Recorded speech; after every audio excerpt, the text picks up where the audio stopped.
So today we're going to go about how to change a battery in this style key. So first we want to open the blade, then we want to flip it on the back side. We want to take a tool, something like that, so it's going to be the easiest way. We're just going to put it inside here, just like that, and twisting it upwards.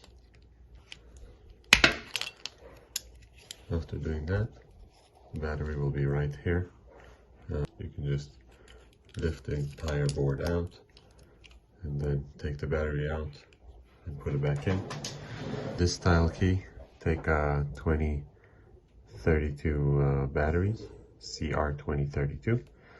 I recommend putting a good brand versus just an aftermarket. It just lasts longer and operates way better.